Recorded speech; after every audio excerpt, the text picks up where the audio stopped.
Olá, então hoje é 15 de junho de 2020 e está acontecendo o Congresso da Federação Mundial de Hemofilia.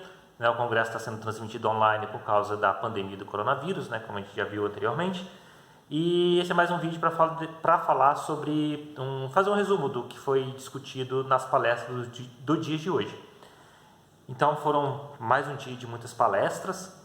Teve um momento em que estavam acontecendo as 3 palestras ao mesmo tempo, então cada pessoa escolhia para onde que ia. Então eu vou passar aqui algumas coisas que eu considerei importantes das palestras que eu assisti, tá? Então a primeira vai ser, a primeira palestra foi uma palestra sobre terapia gênica, que teve como responsável pela mesa o Dr. Glenn Pierce, que já tinha dado palestra ontem. Ele é um pesquisador que atua há bastante tempo com terapia gênica e hemofilia. Então ele passou a palavra para um outro pesquisador chamado Steve Pipe, que trabalhou com o tema A Promessa da Terapia Gênica na Hemofilia. Então o Dr. Pipe ele fala o seguinte, que qual o objetivo da terapia gênica? Aumentar a quantidade de fator no próprio organismo da pessoa. Mas qual seria um valor ideal? Bom, é claro que quanto mais se aproximar do valor das taxas normais de fator, melhor para a coagulação da pessoa. Mas o que se tem visto nos trabalhos que se tem feito, em alguns casos isso realmente consegue ser atingido, Algumas pessoas que têm feito terapia gênica estão com níveis elevadíssimos de fator, que corrige completamente a coagulação, nível de fator 8 normal, mas em algumas situações a quantidade de fator fica abaixo do normal. Então assim, o quanto seria necessário?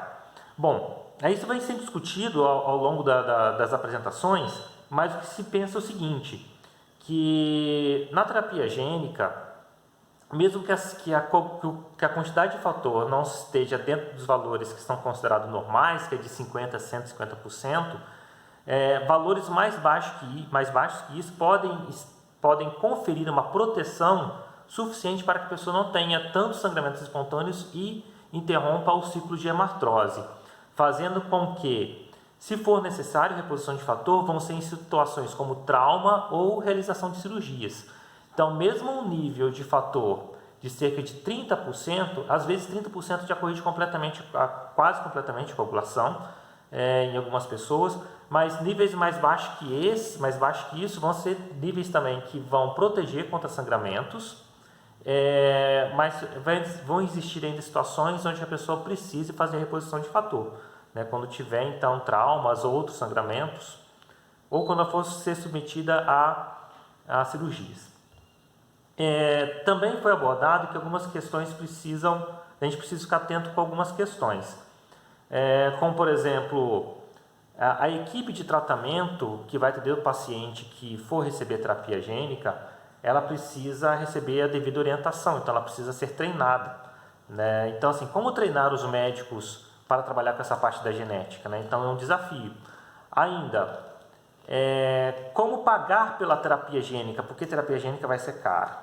Inicialmente ela vai ser cara como qualquer tecnologia que surge, e com o tempo de desenvolvimento e com o surgimento de outras empresas produzindo, a tendência do preço é cair, mas no início é possível que a terapia gênica seja bastante cara. Então, como pagar por essa terapia é algo que ainda está sendo discutido. Não existe uma resposta ainda e provavelmente cada país vai adotar o seu próprio critério. Então, também se falou, trazendo para essa parte de inovações, o que teve um grande avanço recentemente. Então a gente vê que ao longo da história do tratamento da hemofilia sempre teve evolução. Os primeiros tratamentos bem lá atrás eram com transfusão de sangue, depois transfusão de plasma, depois crioprecipitado, o fator plasmático, o fator recombinante de longa duração, que é um medicamento que a gente ainda não tem no Brasil. E aí depois vem o tratamento subcutâneo, o mais novo é o abisuzumab, que vai chegar no Brasil em breve para um grupo de pessoas, que em algum outro dia a gente fala sobre isso. E a terapia gênica que está em fase final de avaliação, e é esperado que em agosto, lá nos Estados Unidos, dentro daquele órgão que regulamenta as novas medicações chamada FDA, em agosto é possível que o FDA já tenha um parecer para dizer se a terapia gênica lá nos Estados Unidos vai ser ou não uma oferta de tratamento. Então está chegando perto da gente ter essa resposta, pelo menos lá nos Estados Unidos. No Brasil a gente não sabe, né, porque é um assunto que ainda não está sendo tratado dentro pelo menos não tem uma submissão ainda para a regulamentação da utilização aqui no Brasil, tá? Mas deixando claro, né, tudo que surge, todas as coisas têm um tempo, um fluxo para acontecer. Geralmente as novidades, como elas são um custo mais alto, elas vão aparecer naqueles países que têm mais recursos. Então geralmente Estados Unidos, Europa, e pode ser que surja no Brasil no futuro, tá? Então assim, só para a gente saber que não vai ser agora, mas em alguns dias chega. Eles até deram um exemplo durante o congresso, que era a respeito de fecundação in vitro, né, que chamava de bebê de proveta. A primeira vez que isso foi feito, né, surgiu assim, foi capa de revista, capa notícia, né, só se falava de bebê de proveta que colocou um espermatozoide, um óvulo no laboratório e ali criou um bebê, né, criou um embrião que depois foi implantado numa mulher que gerou um bebê. Mas hoje isso é uma técnica corriqueira que é feito em muitos laboratórios. Então a tendência é que as tecnologias evoluam e algo que hoje é muito restrito, existe a chance de que se torne mais viável para o futuro, tá? Então só para dizer que há um tempo atrás a gente achava que a terapia gênica era algo muito distante, mas que está chegando já em alguns, é possível que chegue nesse ano nos Estados Unidos como oferta de tratamento, tá? O que também se falou foi que quem pode receber terapia gênica, né? Então assim, como a gente falou um pouco também no vídeo de ontem, o vetor que é muito utilizado é um chamado vírus adeno-associado, que tem como símbolo, uma sigla, o AAV.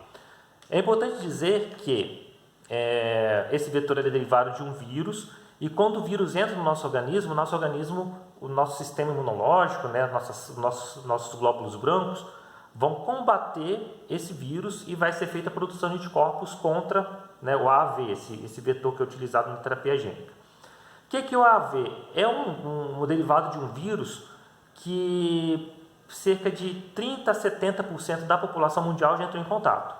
Significa que quando esse vírus entra no organismo, nosso organismo produz anticorpo contra. Como produz anticorpo contra uma bactéria, um vírus da gripe ou o que for? Acontece que quando o anticorpo é produzido, aquele vetor ele não consegue mais entrar no nosso corpo. Então, quem já entrou em contato com esse AAV, que é o vetor utilizado é um dos vetores utilizados na terapia gênica que estão em testes, essa pessoa não vai conseguir hoje, pelo menos com os protocolos que existem, receber a terapia gênica. Por quê? Porque se esse vetor, quando é colocado no organismo da pessoa, os anticorpos já neutralizam esse AAV, ele não consegue chegar no destino final dele, que são as células do fígado. Então, hoje, pessoas que já entraram em contato com o AAV não podem receber a terapia gênica, mas ainda, deixando bem claro, né?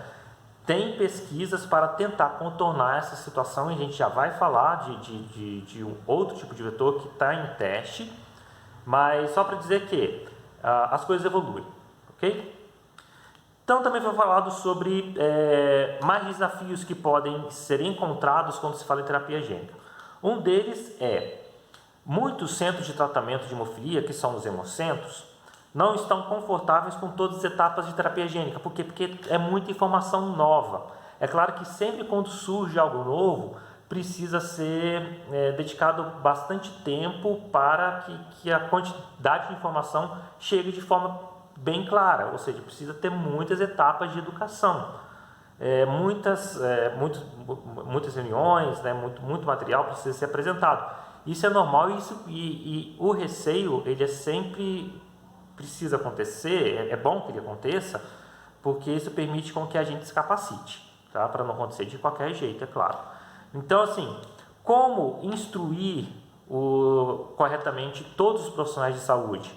E sobre os profissionais de saúde, uma vez que eles estão instruídos, como que eles vão instruir uma família, né, para falar sobre um novo tratamento? Tá? Mais uma vez, parece que é algo muito distante, mas que já vai acontecer em alguns países. Então a gente já pode começar a falar sobre isso. Não é porque não chegou no Brasil ainda que a gente não vai falar, mas a gente tem que ter a consciência. A gente pode falar, mesmo que não esteja disponível? Pode. A gente vai ficar frustrado que não tem aqui agora?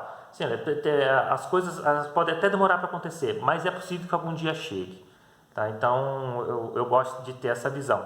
Vamos estudar, mesmo que ainda não esteja disponível ainda, porque quanto mais a gente conhece, mais a gente consegue pensar em soluções. Então foi mencionado sobre programas de educação que podem acontecer.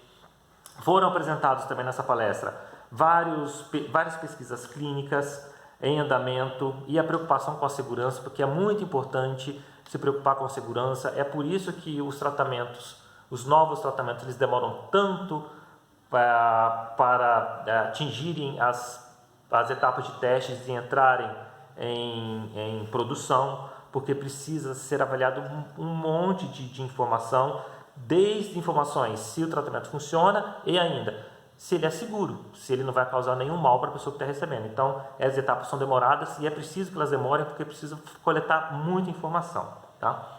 Também foi falado sobre a eficácia, né? É necessário verificar se o tratamento funciona, é necessário aumentar a escala de produção.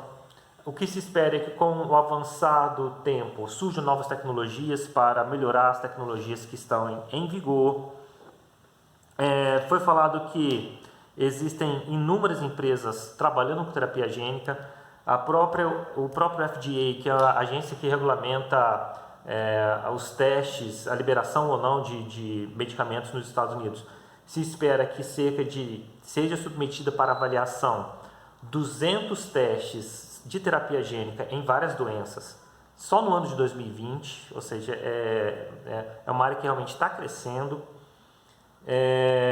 E aí começou a apresentação de um outro pesquisador, Dr. Luigi, onde ele falou sobre um vetor diferente. Então a gente viu lá que a gente falou antes do AAV, o vírus adeno-associado, e agora a gente vai falar sobre o lentivírus.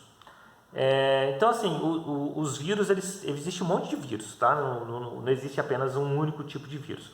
É a mesma coisa quando a gente fala assim, tem o gato, tem o leão, tem a onça, né? São felinos, tá? Mas dentro dos felinos existem diferentes tipos de animais. As mesmas coisas com os vírus. Então tem, além do vírus adeno-associado, também existe o lentivírus, existem vários outros, mas a gente vai ficar só nesses dois, porque esses dois foram utilizados para a produção de vetor, tá? Então vamos lá, lentivírus na terapia gênica. Por que trabalhar com lentivírus na terapia gênica? Existem algumas diferenças em relação ao lentivírus e o vírus adeno-associado. Então vamos lá. Enquanto de 30% a 70% das pessoas já entraram em contato com o vírus adeno-associado, apenas uma quantidade muito pequena de pessoas entraram em contato com o lentivírus. Por que isso é bom? Porque quem nunca entrou em contato com o lentivírus não produz anticorpo contra o lentivírus. Então, a quantidade muito maior de pessoas poderão ser tratadas com esse vetor, caso as pesquisas confirmem que o lentivírus é uma boa opção de vetor para a terapia gênica. Uma outra vantagem é que o lentivírus ele permite uma maior facilidade para trabalhar com o gene do fator 8. O gene é uma parte do material genético que vai produzir a proteína do fator 8. Por que eu estou falando do fator 8? Porque o fator 8 ele é mais complicado do que o fator 9 por causa do tamanho. Você tem que colocar um pedaço de material genético dentro de um vetor, construir isso no laboratório, porque isso é uma coisa que não existe na natureza, isso é feito através de biotecnologia, e o fator 8 ele é maior do que o fator 9, então trabalhar com o fator 8 é mais difícil do que trabalhar com o fator 9. E uma outra característica do lentivírus é que o lentivírus ele entra dentro da célula, então no caso do hepatócito, porque ele foi desenhado para entrar dentro do hepatócito, ele acaba entrando dentro de algumas outras células, mas que não os hepatócitos, que são células do fígado, mas numa quantidade bem pequena, isso foi mostrado também. Então, o lentivírus, você consegue colocar o fator 8 com uma maior facilidade, e o lentivírus tem uma característica que é o seguinte: quando ele entra dentro da célula, o DNA, o material genético do lentivírus consegue se integrar ao DNA da nossa célula. O que é integrar? Ele, como se ele fizesse um processo de fusão. E o vírus adeno-associado não faz isso. O vírus adeno-associado, o vetor, ele libera o material genético dentro da célula e esse material genético ele não vai fundir com o DNA das nossas células. Ele vai ficar ali no cantinho. Tá? Qual a diferença de cada uma dessas duas situações? Quando uma célula se divide, ela divide todo o material genético dela. Então vamos considerar primeiro com o vírus adeno-associado. Uma célula que foi infectada com o vetor do vírus adeno-associado, quando essa célula se divide, você espera que aquele material genético do vírus ele comece a se diluir, tá? E parte dele também pode ser perdido. Por quê? Porque ele não está fundido. Então quando a célula se divide, você pode perder esse DNA. Enquanto que no lentevírus, como o material genético do lentevírus ele está agora fundido com o DNA da nossa célula, quando a nossa célula se divide, o DNA, material genético do lentevírus também vai se dividir. Qual é a vantagem disso? A vantagem, quando o DNA do vírus também se divide, as células que estão sendo produzidas, elas mantêm a capacidade de produção. Ou seja, uma produção muito mais duradoura ao longo da vida da pessoa, se espera que seja assim, do que quando se trabalha com AAV, porque com AAV, vírus adeno-associado, quando a célula se divide, o que se espera é que ocorra a queda da produção de fator no organismo daquela pessoa ao longo dos anos. Tá? Bom, foi falado sobre pesquisa com lentevírus em cachorros que foram tratados há 9 anos, e que os cachorros continuam produzindo fator 9, né? Muito bom, cachorros com hemofilia B, quer dizer, isso pode acontecer com o ser humano também? Não tem, a gente espera que sim, mas precisa acumular mais informações. Também foi visto que em animais o lentivírus ele também causa um aumento das enzimas hepáticas, das transaminases, a gente falou isso ontem, não vou explicar aqui de novo, é melhor assistir o vídeo de ontem para ver essa parte, mas aumentou um pouco a transaminase, mas depois as transaminases caíram, tá? Mostrando que pelo menos em animais houve uma segurança. E vamos ver o que mais falou. Lentivírus mostrou menor risco de inserção em oncogênese. O que é isso?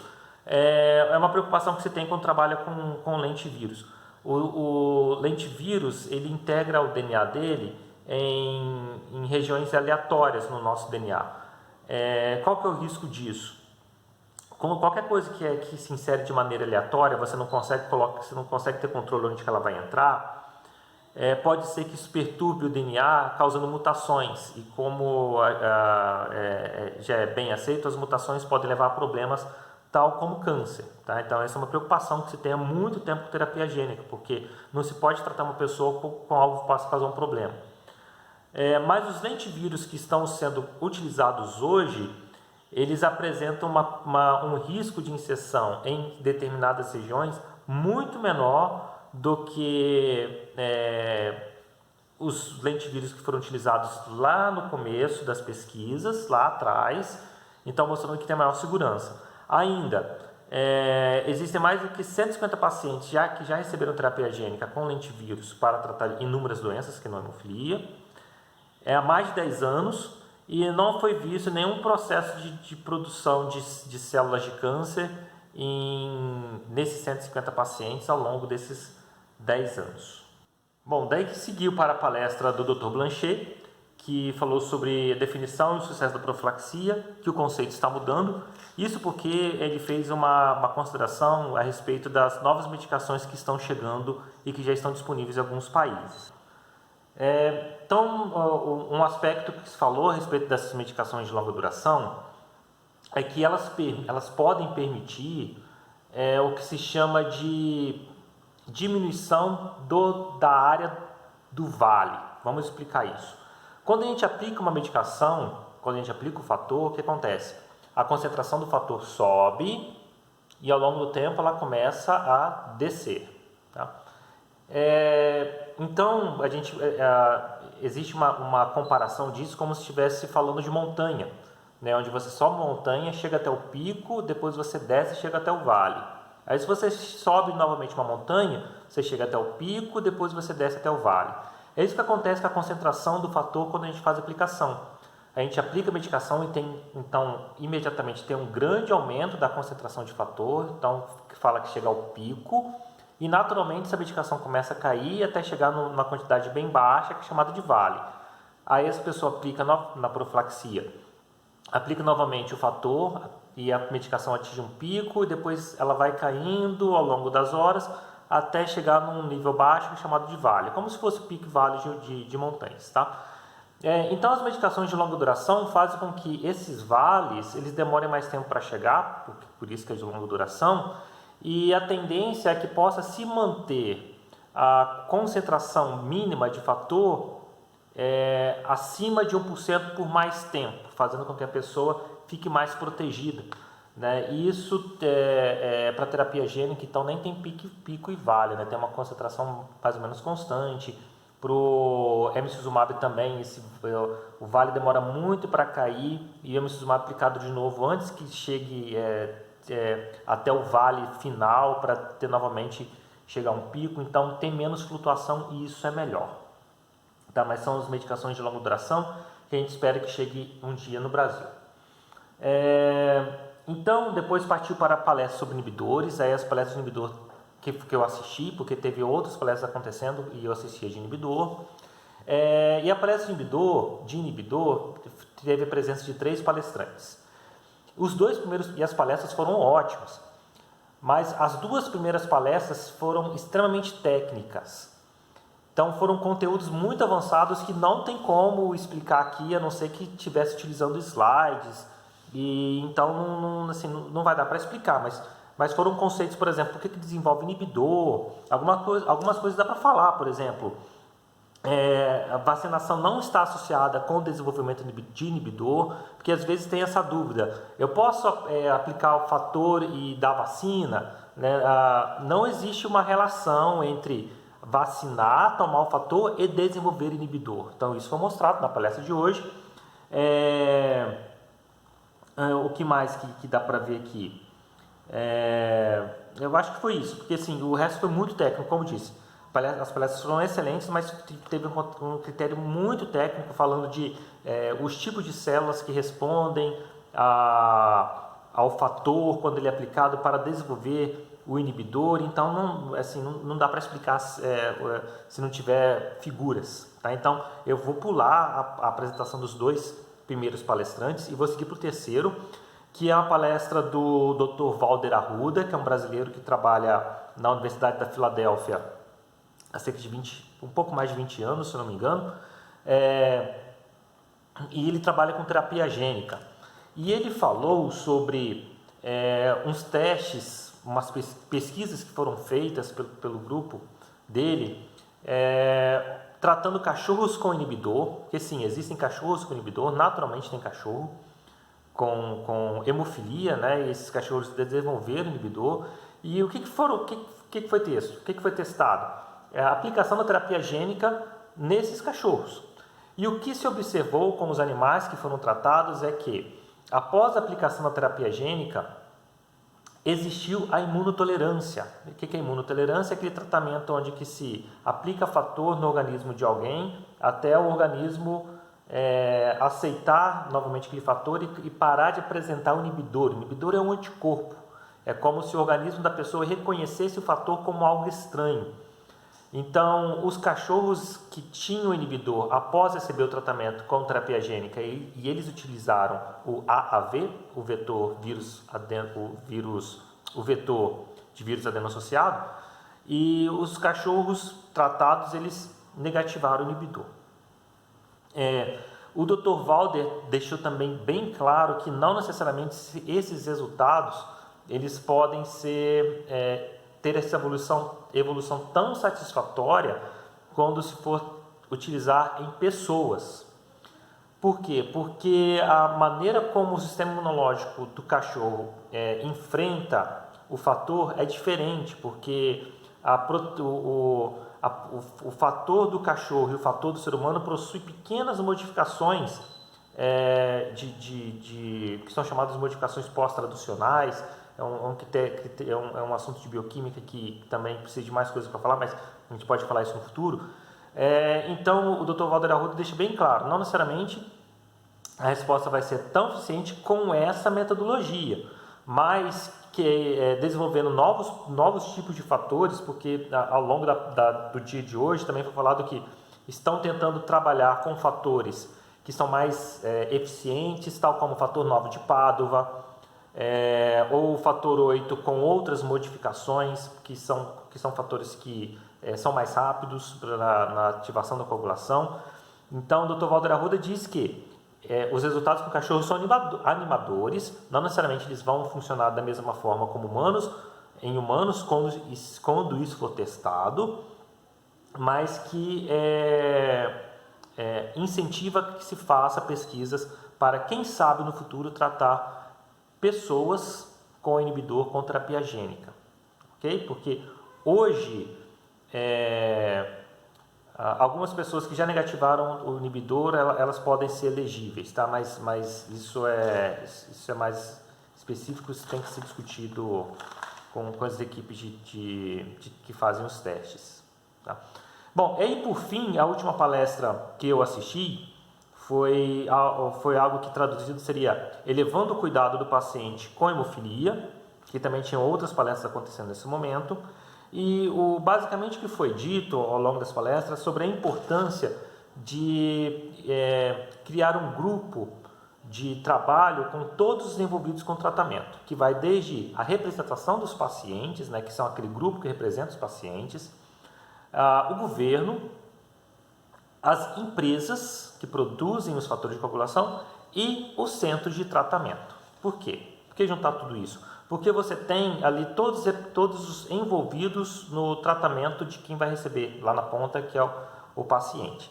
Porque quando se faz isso, se consegue entender melhor e consegue promover melhor um tratamento individualizado. É claro que a gente está falando aqui em países que possuem muito mais recursos para adquirir todas as opções de tratamento que possam existir,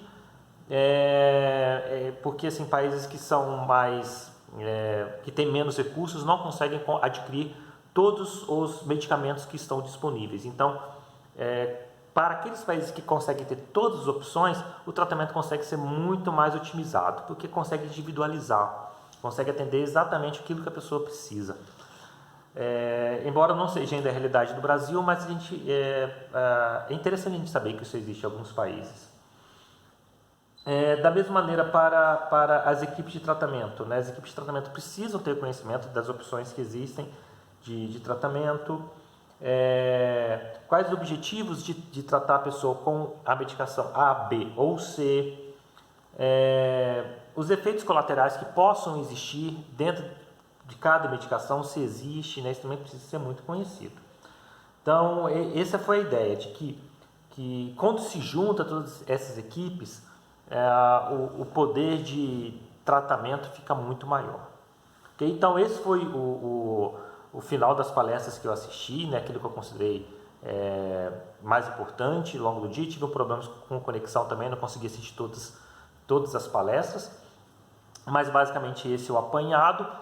E amanhã a gente continua, tá? Faz mais um vídeo daquilo que teve de bastante interessante nesses dias do congresso, que está sendo muito bom, ok? Então, um grande abraço, até! Desde o início é que existe uma nova definição de profilaxia.